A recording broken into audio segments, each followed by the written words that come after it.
So welcome everybody. It is so wonderful to have you all in class today. And I'm so excited that we're gonna have a class looking at foundations of American democracy.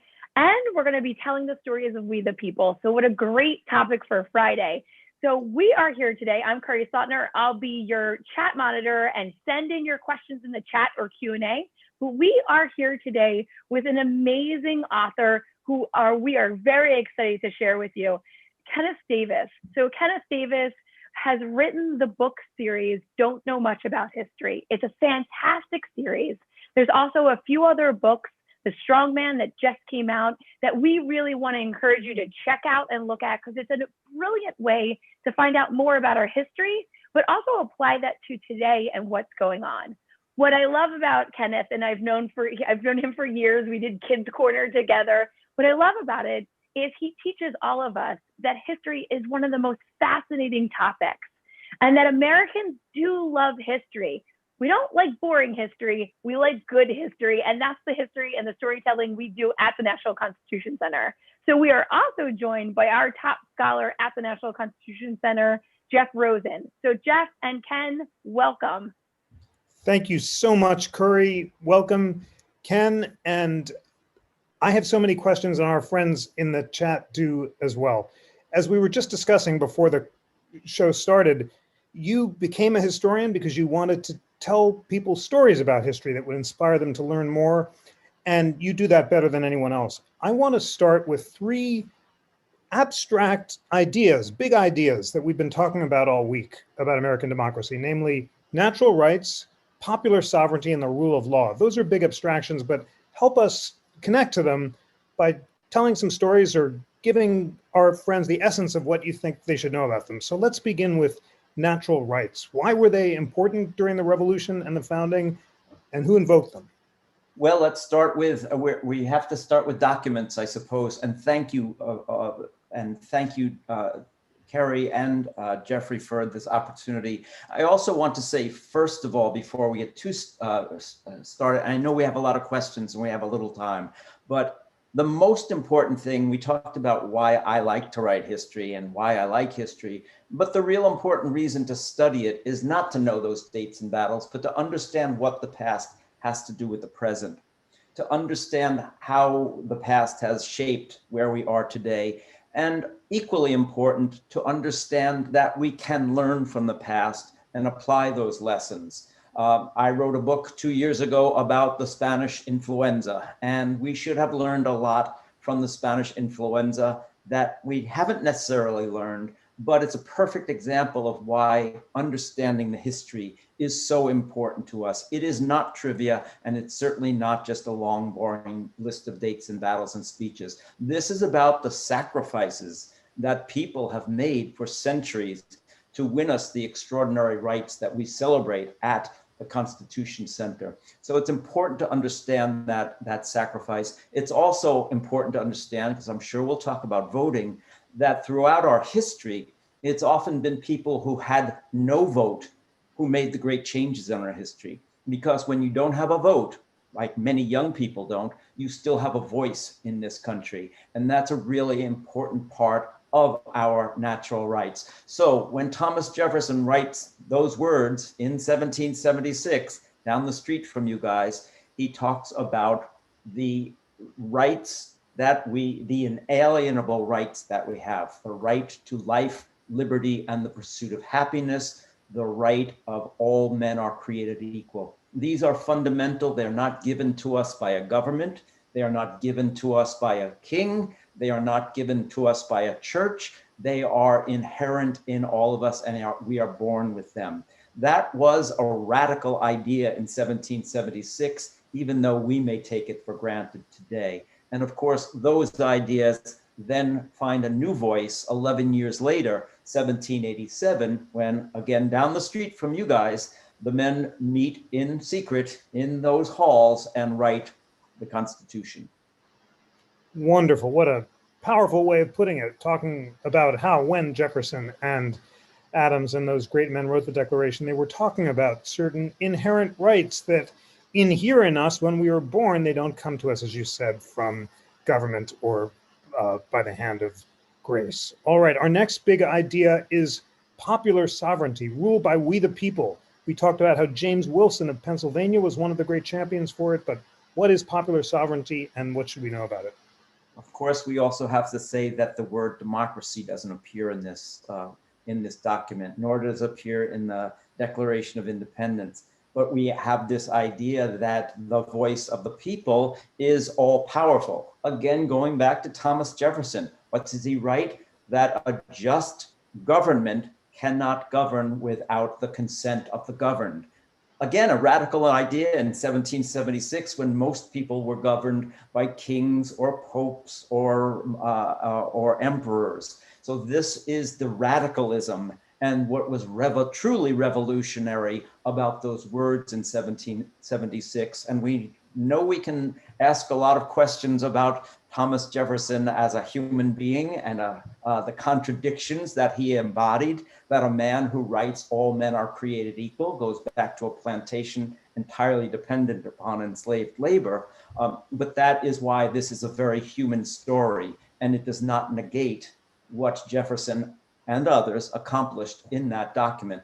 So we the people are the first words of the Constitution. And again, there's no better moment to be talking about this when we are really questioning the fate and the strength and the basic stability of democracy in America, as we have seen this election really turn many, many long-held ideas on their head about who should vote, how we count the votes, and whether an election is legitimate or not. It's an astonishing moment that in 30 years of writing and talking about history, I did not imagine we'd ever be here. Wow. Well, thanks for that important sense of how unique this moment is, and also connecting once again our second big idea, popular sovereignty, to the words of the Declaration and to Jefferson, and reminding us that despite his flaws as a human being, which we talked about earlier this week, his big idea remains central to the American idea. Our last idea, and then we're going to get to questions from our friends who have so many for you, is the rule of law.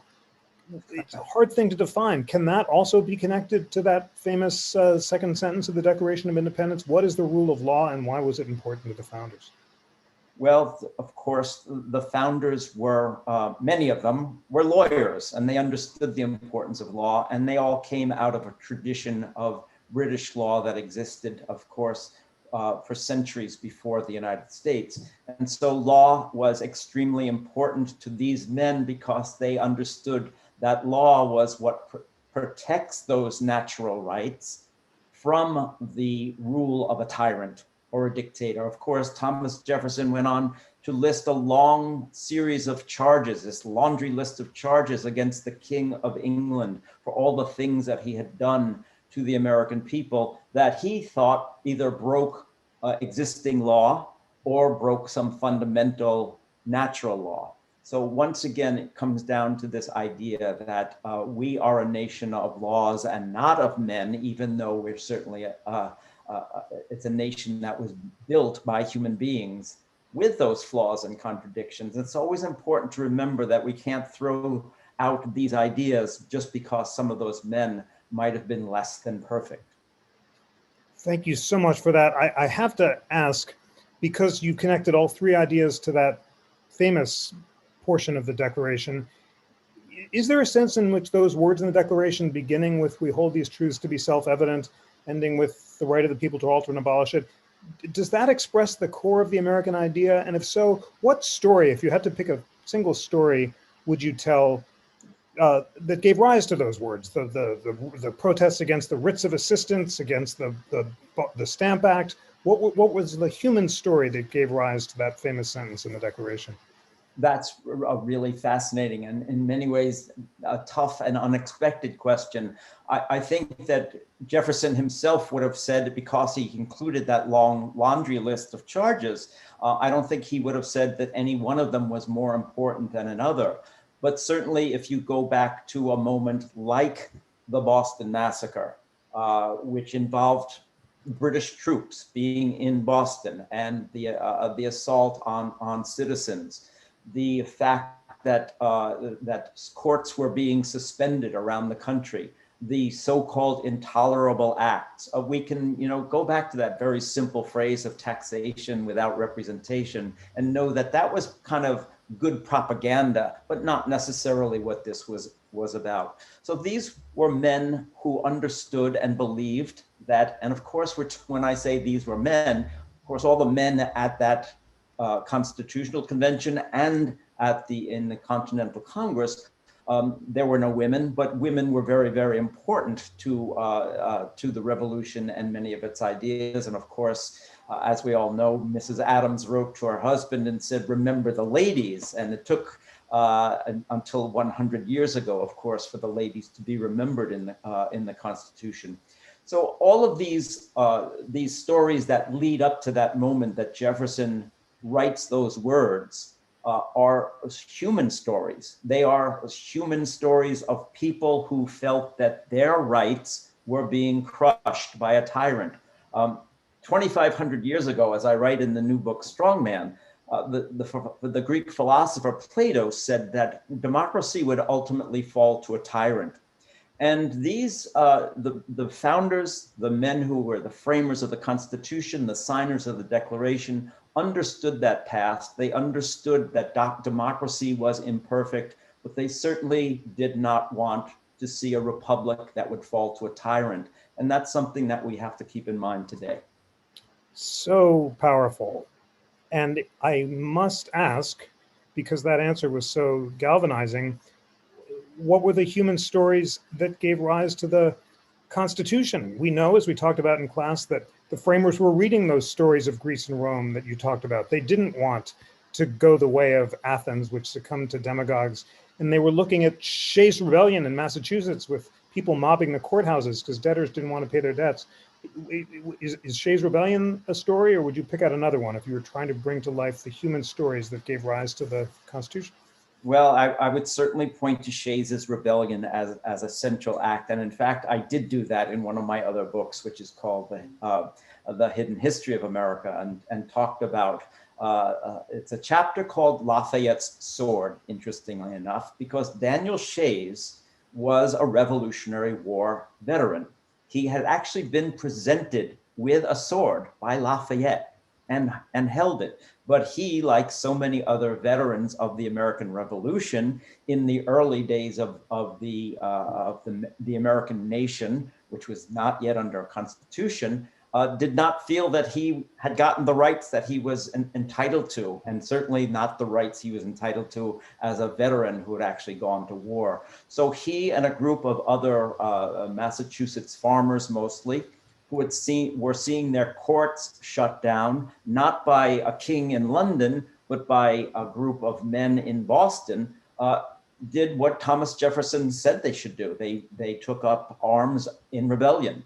Of course, that rebellion was put down, but it was the fear of that rebellion and others around the country at that time in some of the other states that really made George Washington and others really worry about the fate and the future of this new republic, then ruled by the Articles of Confederation, which was essentially nothing more than a fairly weak mutual defense pact.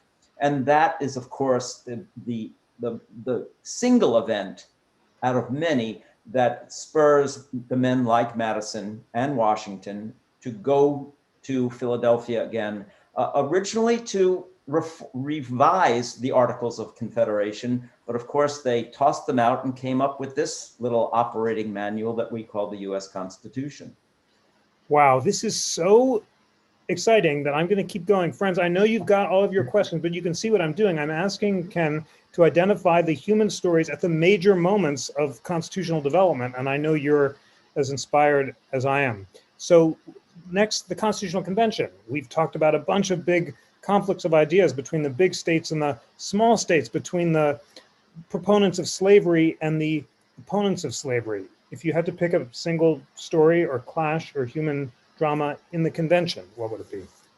Wow, there are a good many once again, and I'm reminded of George Washington, who of course is presiding over the convention, and the word president comes from the Latin, which means to sit before. And all of the men at that convention were very familiar with the Roman Republic and words like in Latin, like republic, which is a Latin word that means of the people. Just as democracy means the power of the people, republic means of the people. Washington is sitting there, of course, and he notes that someone had left their notes of the previous day's conversation on the floor or dropped them. And he reminds them, gentlemen, be very careful with your notes. We don't want anyone like foreigners or others to know what we're talking about here. So even in a modern age of complete transparency, where we want to know exactly what our government officials are saying and doing and thinking all the time, here was George Washington telling his delegates there sitting before him to be very, very careful with their notes. The human side of the convention is that these were all men with, they were brilliant, they're geniuses in many respects, many of them, but they are also men with their own agendas. And so you do have men who, the clear important agenda for many of them was the preservation of slavery, while there were some who were pressing already for abolition. And those questions, I think, really have to be seen as dominating the conversation in so many ways. Certainly the question of what the president would be was hotly debated. As Benjamin Franklin says, we know who the first one will be and he'll be a good man at the helm. We don't know what's after that. We're on our way to an elected monarchy. He was, of course, referring to Washington. So all of these personal aspects of the Constitutional Convention are in the air, even as they are debating these very, very extraordinary things. And certainly those people who were the major enslavers at the time, primarily from the southern slaveholding states, although all 13 original states allowed for slavery, and there were more enslaved people in New York than in some of the other southern states. This question of who is going to be counted in this thing that we now call the census, the enumeration, who is going to be counted? And the question was essentially over, would the enslaved be counted as well as free white people?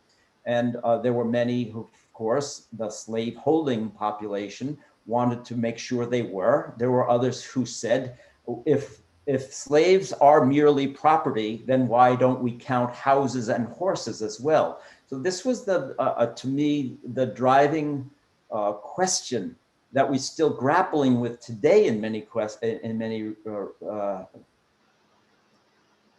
because this introduced this racism into the country and into the equation in such a powerful way. And of course, the resolution eventually was a compromise that we call the 3/5 compromise, the federal ratio. Enslaved people would be counted as 3/5 of a person.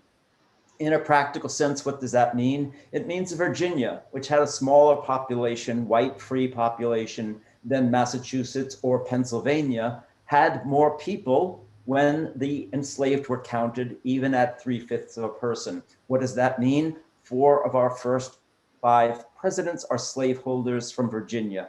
5 of the 7 first presidents are slaveholders. They are in office for 40 of the nation's first 48 years, with tremendous impact on the first half of the 19th century, ultimately leading us to the Civil War. So that, to me, in many ways, is the overriding human issue, the issue of keeping these people, human beings, enslaved, and the political and financial power that bestowed on the slaveholding class is really one of the driving forces in American history that our schools have not done a good job teaching about.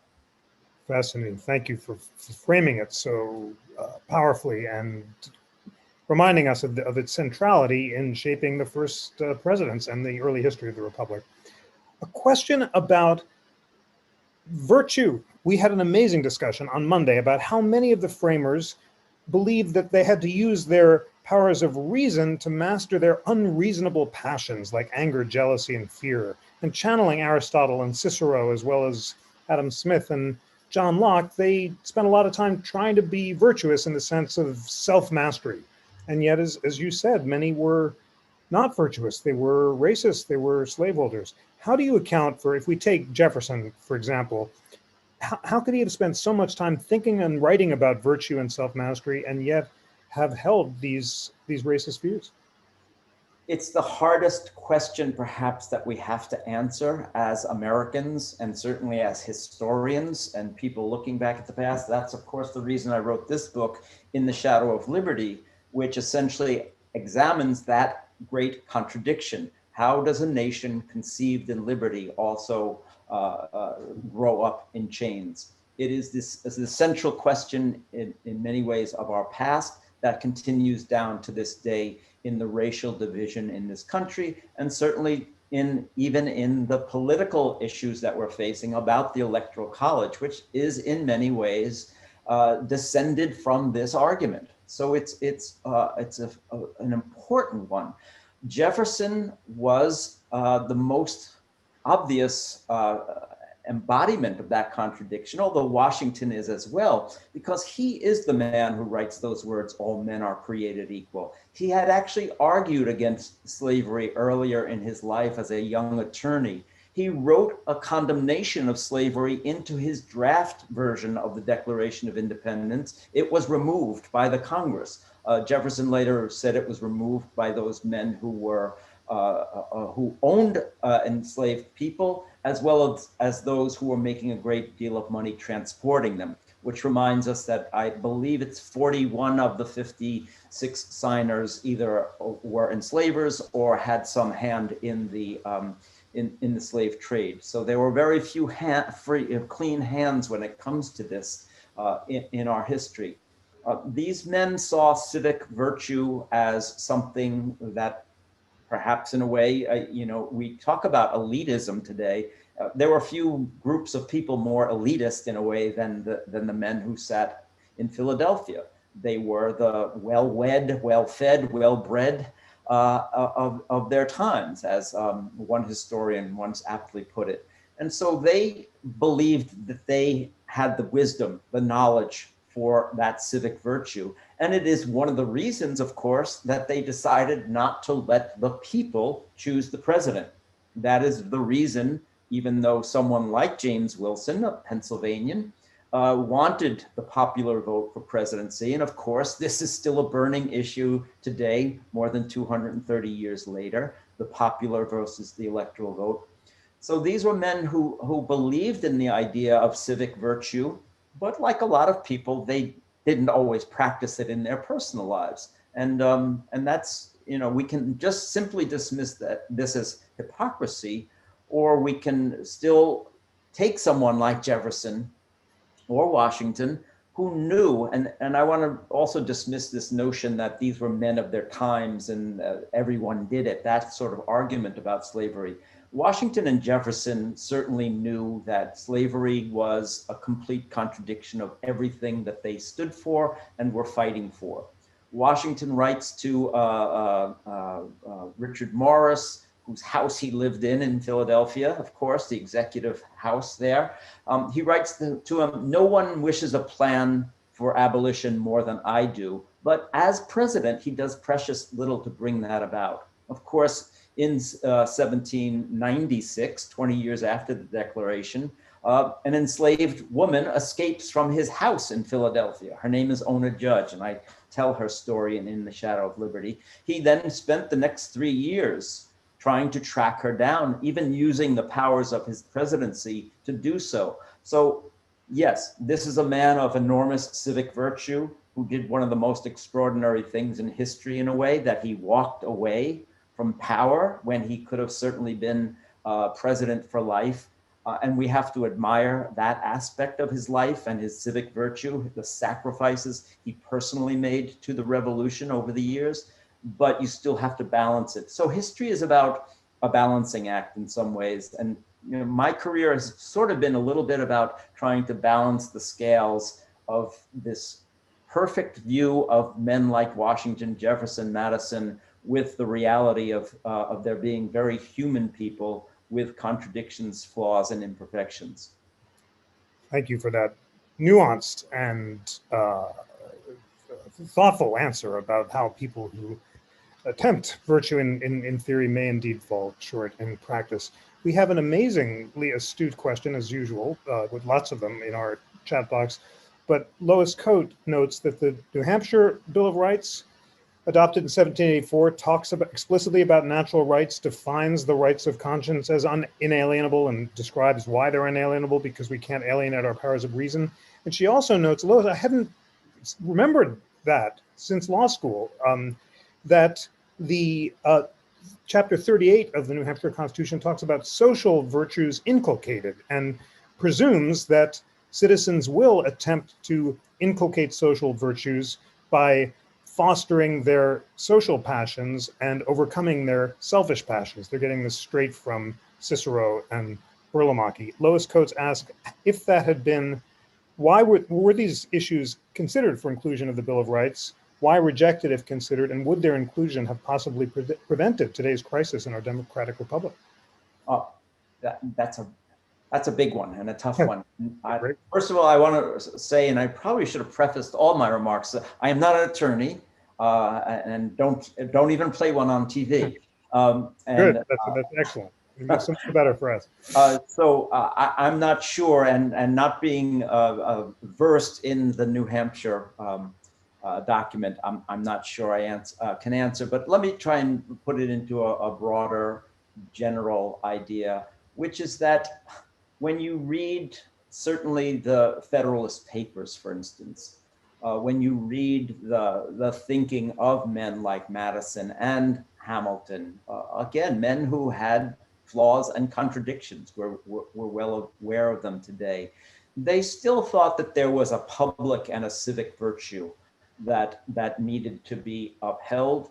And they certainly, and Washington warned against this, and Jefferson and Madison did as well, warned against the passions of people that usually would voice themselves in terms of faction, what we would today call party. They, of course, thought at that time that those factions would be either geographic, which was true to some degree, or religious, which has always been true in American history, even though we like to profess this idea of religious inclusion and toleration, it has not been our history. So there's always I guess the summation here is there's always an enormous difference between those ideas that we think are valuable and then the way they are actually put into practice by human beings who are interested in power. And that's, history is about power. Who has it? Who wants to keep it? Who's trying to get it?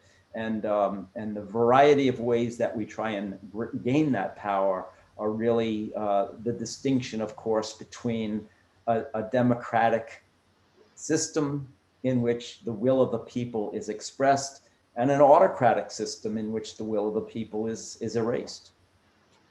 Wonderful. Thank you very much for that. As usual, I'm just so excited to be learning from you that I've taken up a half hour, and now I have to turn it over to Curry because our chat box is exploding. Curry, what questions from our friends in the chat and Q&A would you like to ask to Ken? There is a question from, I'm going to try to find it right here. One of our schools sent it in and really wanted to understand, they are learning about the idea of republics and democracies. I'm wondering if there's any country in the world today that's a true democracy in the vein of Athens. This is Mrs. Illingsworth School, U.S. History Class 1 in Clark, New Jersey. That's a really great question. And I have to say, honestly, there may be one, I'm not aware of it. And that'd probably be a fairly small country, if not even some maybe tribal conglomeration. So I can't say that I know of any democracy that exists on the Athenian level where 6,000 men went out into the open air and raised their hands, and that's how they took votes. I'm sure that someone is listening who will offer an example. I can't certainly give one at this moment. Of course, we have the contrast between parliamentary style democracies like the United Kingdom versus our federal republic. Very different, of course, in many respects, but still ultimately representing the notion of representative democracy as opposed to pure democracy. Sam did share that he was referencing Switzerland as one of those. I'm not sure, but I just wanted to share that out, that there was some feedback from the chat. Victoria Williams, who is with, who we now know and love, her child is the scholar toddler. He's a 2-year-old that joins all of our classes as well. The question is, what do you think the founding, what is the favorite founding principle, and what founding principles leave you scratching your head? So kind of like twofold. What is your favorite? The students all know that I'm obsessed with natural rights, but what's the one that makes you just say, I don't know what they were thinking about that, or I still wonder about how that plays out? Well, I guess founding principles, so we're talking declaration and we're talking constitution. I suppose a declaration is quite simple. The notion, and we've discussed them already, that the government, the just government only exists with the consent of the governed. I think that's such an essential principle, and often somewhat overlooked because of Jefferson's other words, life, liberty, and the pursuit of happiness, and all men are created equal. Those usually take precedence over the consent of the governed. To me, that's such an essential part of the Declaration. I suppose that if the thing that leaves me scratching my head most, and having studied the Constitution and how it came about, I would still have to come down to Electoral College. Even if it was justified 230 odd years ago, for whatever reasons the framers had, I think that here we are in the 21st century, and it is an antiquated piece of electoral machinery that is now seems to cause far more disruption and trouble than certainly intended by the framers 233 years ago. I think that is an awesome question. There's about a million more, but I think we're running out of time. Jeff, was there any kind of follow-up questions that you wanted to ask Mr. Davis? Founding story or galvanizing story for the Bill of Rights. Why was it adopted? Well, it's pretty simple. It came down to do this or we're walking away. So that's a pretty compelling argument from an awful lot of people in the country who felt that these rights had to be specifically laid out. Of course, Madison himself thought it was unnecessary, but then he went about to write them.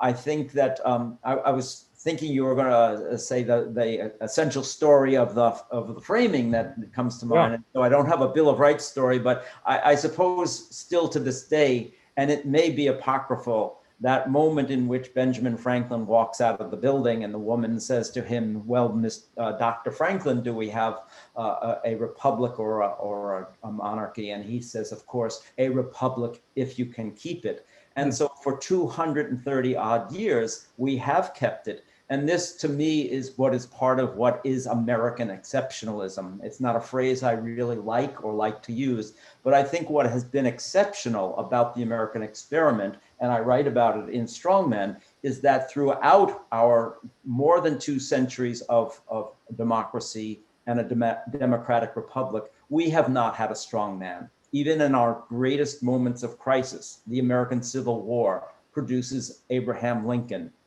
Flawed, made mistakes, wasn't perfect, took too much time on some questions, but certainly not a man who was interested in destroying democracy, but in expanding rights. The second great crisis, of course, is the Great Depression leading into World War II. And again, we produce Franklin D. Roosevelt, while Italy is producing Mussolini and Hitler comes out of Germany. Again, Franklin D. Roosevelt made mistakes. He's imperfect. He had contradictions. He had flaws, but a man who is also interested in expanding democracy and expanding rights around the world, and the man who voices that in the 4 freedoms that we celebrate. So that, to me, is perhaps the most extraordinary aspect of American history. And that is the one that we need to be guarding against. This is a time when throughout history, there have been a lot of students talk about this or taught this in terms of bullying. There are three ways to respond to a bully. We can collaborate, we can be a bystander, or we can be an upstander. And the collaborator, of course, goes along with the bully. The bystander watches the bully and says, well, as long as he's not bullying me, I'm okay with that. And the upstander steps in and says, no, you cannot bully that person. History shows that upstanders are often treated poorly, certainly in the story in Strongman, in Italy, in Germany, in the Soviet Union. Upstanders usually ended up dead or at best expelled. So it requires bravery. And it requires that we think about what those founders and signers of the Declaration said in 1776. We pledge our lives, our fortunes, and our sacred honor to this. We can look at all their contradictions, but they laid it all on the line. And that's a question I think that we all have to ask ourselves every day, especially at this very precarious moment in our democracy. Thank you so much. For an inspiring reminder that the Republic is ours to keep. All of you, friends, are doing your part by joining our classes and by educating yourself about this great document of human freedom and the principles that underlie it, and by making up your own mind. And we're so grateful to Ken for having reminded us and taught us that history is about stories. There's a human story behind every idea, and every principle took human beings to fight for it, and we need to fight for them today. So thanks for inspiring us. And Curry, why don't you send our friends away and wish everyone a great weekend? One little note, we did a quick poll in the chat, and Ken, they all agreed we did not have enough time with you. And so they have voted for a longer class one Friday coming up. And they said, Jeff, we want a half an hour talking and a half an hour Q&A. So maybe even an hour long class. So thank you so much. I think the people have spoken. And I really appreciate the words of today and kind of going into this weekend and the new year with all these ideas. And I will say I pledge and hope to always be an upstander for our democracy and our Constitution. So thank you so much. I love it. Thank you, Carrie. And I'd just like to say one other thing. We haven't touched on it at all. I know there are probably teachers watching and there are students watching. This is an extraordinary moment for educators, of course, and for students. And I am just so grateful and appreciative of the teachers out there who are going through this extremely difficult time in our history. This is another experiment in American history. So I know how difficult this Zoom is for educators. I know how difficult it is for students. I confess, I was a student. I dropped out of a Zoom class in Italian at a local college. Wasn't meant for me. I wasn't meant for Zoom classes. I'm fine talking like this, but I don't want to learn from it. So I'm very, very grateful and appreciative of the hard work, dedication, and passion of teachers and students. And also thank you to the Constitution Center for the great work you do. Thank you, Ken. Have a wonderful weekend, everyone. See you next week. Thank you, everyone. Have a great one. Thank you. Thanks, Ken. Bye.